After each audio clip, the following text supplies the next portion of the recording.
I'm Alyssa Starry. I'm an associate professor of urban ecology in the Honors College.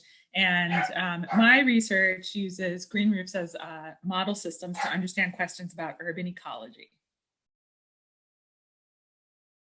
But I do think it is possible to, if you really put your mind to it and maybe you put some blinders on with respect to other benefits or cost, you could really think about ways to design a cool roof, So you would make the roof a lot deeper. You would install wetland plants. You would make sure that that roof captured the water from nearby buildings and had water all the time. Or maybe you capture the water in a cistern, you pump it through the system. And then you would create sort of like a swamp cooler effect. And I do think that is feasible. I mean, I can imagine something like this in a place like New Orleans where you have you can simulate the wetlands.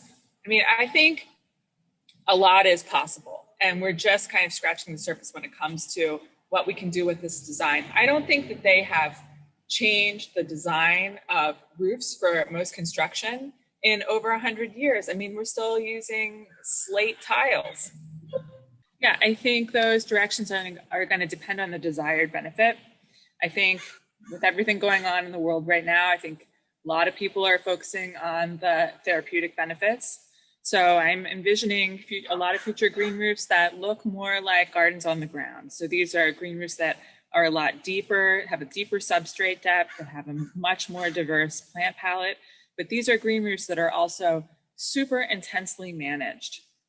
So Portland is kind of a leader in green roofs that provide horticultural therapy. There's one on the Legacy Emmanuel Hospital I think it's the maternity ward.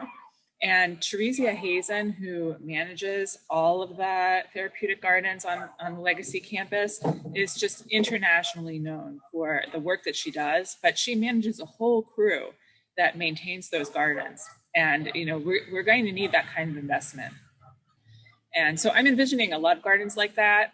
And in addition to just designing them, I think there's a lot of work that needs to be done around the community access to the spaces. So if you're going to build a therapeutic green roof, then you need to also have programming around that green roof. You need to take people there to do their physical therapy.